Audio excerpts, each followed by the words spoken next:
a small part of it.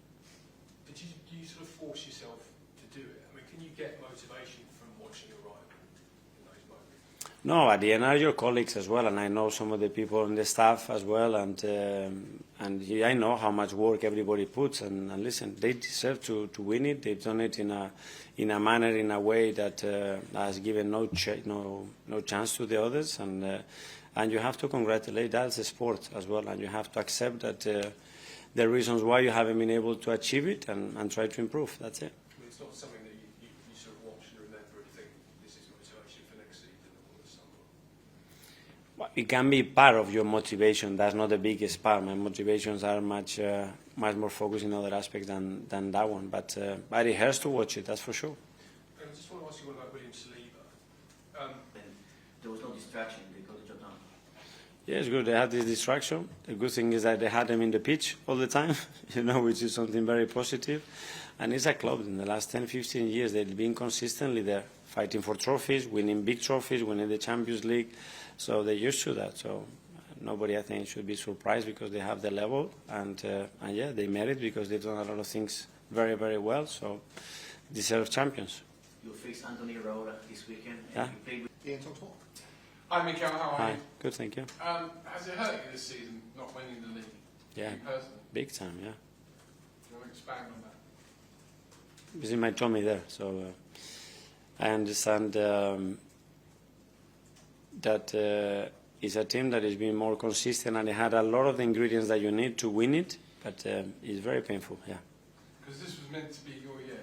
This was meant your starting 11, out injured, and more of your starting 11.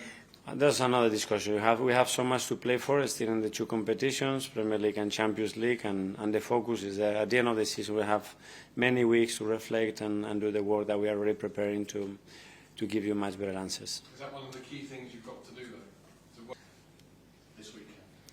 I will discuss that. Because the only thing that we can control is our performances, our emotional state, and how well we are performing. And we know how important it is still a lot of the things that we have to do in the Premier League, even though we haven't achieved what we wanted. And I take the opportunity as well to congratulate Liverpool and what they've done in the manner that they've done, how consistent they've been, and I think they fully deserve to win it. They were the better team. They had so many attributes. They had consistently their squad available, and we're going to try again. But up to that moment next season, now we're going to have to finish the season very strong. But finishing second is your target now. Yes, for sure. Okay. Thanks, Gary. Go to the supercomputer. You love the supercomputer. The ordinary computer, even a broken computer, Yeah. says you've got no chance of winning the title this season. Yeah, that's gone. But the supercomputer says you've got a 99.6% chance, even before the ball is kicked this weekend, of finishing in the top 5. But why was that little fraction of no chance?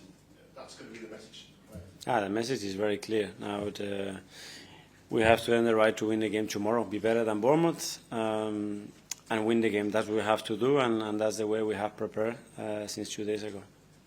Because if you do beat Bournemouth, nip all that in the bud early and say that he is not going to go anywhere this summer. I leave those kind of things more for Andrea and the club to talk about. What I'm certain, because I had the conversation with him, that he's so happy here, that he wants to continue with us. And what will happen in the future, obviously, is our negotiations and things that have to take time and process and be on top of them. But I'm quite confident that Will is very happy here, and that's the place that he wants to be. Thank you, Tom. Hi, Mikel. Can I ask you about Martin Odegaard? Because last hit the heights he had himself would say is high standards. There will be many factors, I think. Obviously, the injury, the long-term injury, doesn't help to give you the consistency and the platform to continue in the season. But yeah, it's very difficult. I mean, the level of consistency shown is unbelievable. For an attacking player to be constantly there, very rare, because there is always up and downs, especially the players that are very creative and they rely on a spark and creative moments in game. But there are other aspects of his games that remain intact, and he continues to do every week.